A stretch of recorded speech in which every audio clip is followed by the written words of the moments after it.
want you to breathe me. Let me be your air. Proposal penelitian adalah gambaran secara rinci tentang proses yang akan dilakukan oleh peneliti untuk dapat memecahkan permasalahan penelitian.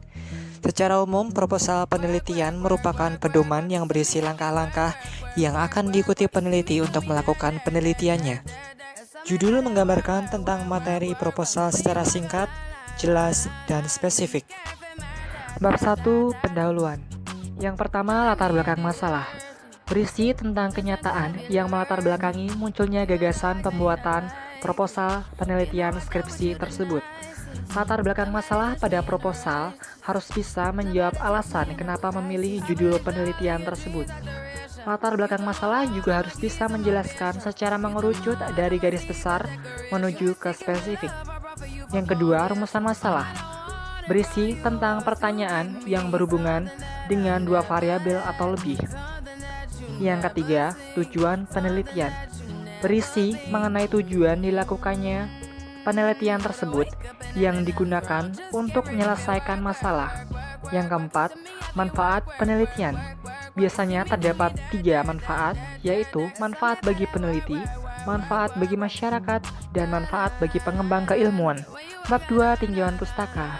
Yang pertama, landasan teori. Berisi tentang teori yang berkenaan dengan hal-hal yang berkaitan dengan permasalahan dan upaya penyelesaiannya. Yang kedua, penelitian terdahulu. Biasanya, penelitian terdahulu yang digunakan adalah penelitian yang terkait langsung dengan penelitian yang sedang dilakukan.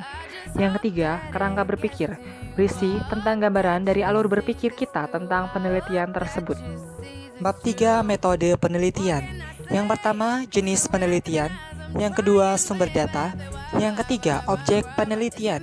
Yang keempat, teknik pengumpulan data. Dan yang kelima, teknik analisis data. Kali ini saya akan memberikan contoh mengenai proposal penelitian saya yang berjudul Peran Diplomasi Kebudayaan Indonesia terhadap Inggris melalui Festival Indonesian Weekend. Kenapa saya memilih judul tersebut? Nah, hal yang melatar belakangi saya dalam memilih judul tersebut adalah Indonesia merupakan salah satu negara di dunia yang memiliki keanekaragaman budaya.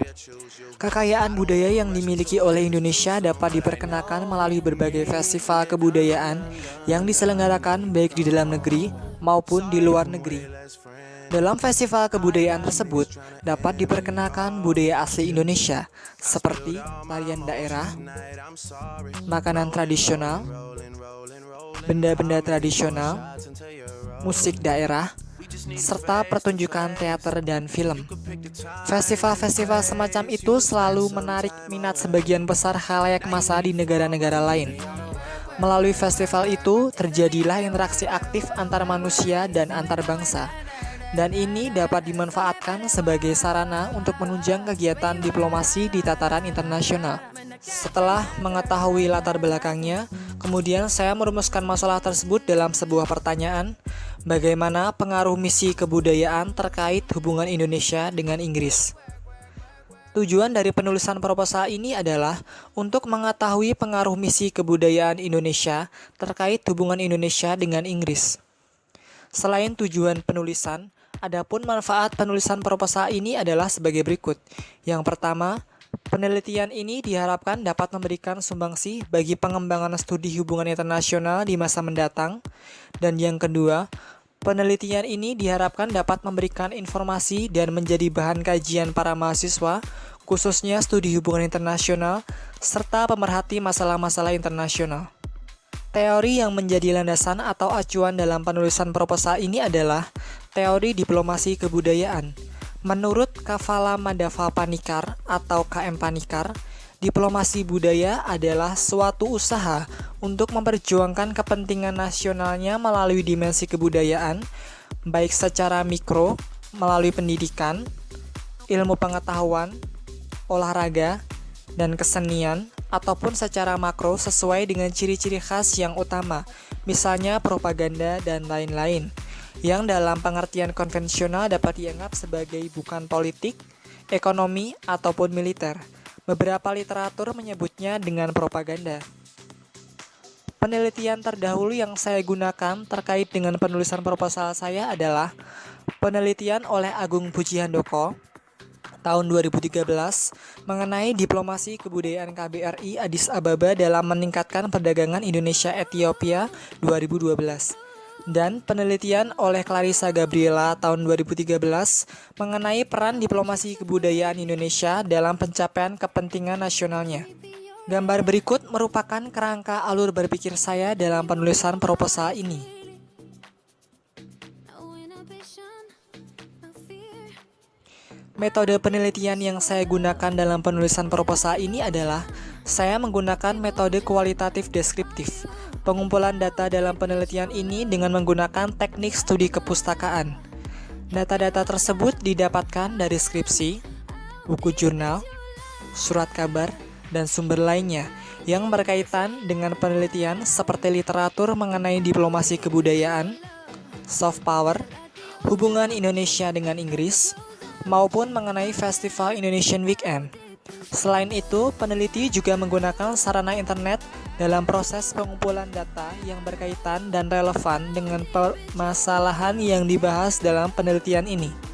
Saya memperoleh data-data untuk mendukung penulisan proposal ini diantaranya melalui website resmi indonesianweekend.com, kemudian melalui situs berita online seperti liputan6.com, detik.com, dan kompas.com, serta melalui skripsi penelitian terdahulu. Apa sih yang menjadi kendala dalam penulisan proposal ini? Yang pertama adalah judul.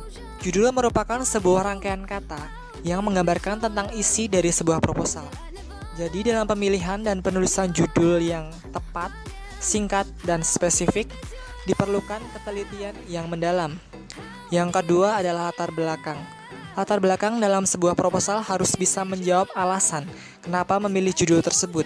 Itulah yang membuat saya sedikit kesusahan dalam merangkai kata-kata yang dapat terangkai secara tepat dan mengerucut. Dan yang terakhir adalah mood, di mana mood sangat berperan dalam penyelesaian pembuatan proposal ini. Di saat mood sedang baik, hasil tulisan yang dihasilkan bisa lebih cepat dan tentunya baik.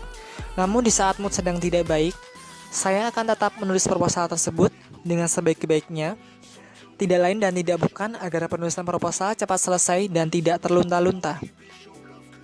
Harapan saya dalam penulisan proposal ini adalah saya berharap bahwasanya pengalaman menulis proposal ini nantinya akan sangat bermanfaat bagi penulisan skripsi saya kelak, karena banyak hal yang saya dapat dan saya pelajari dalam penulisan proposal ini.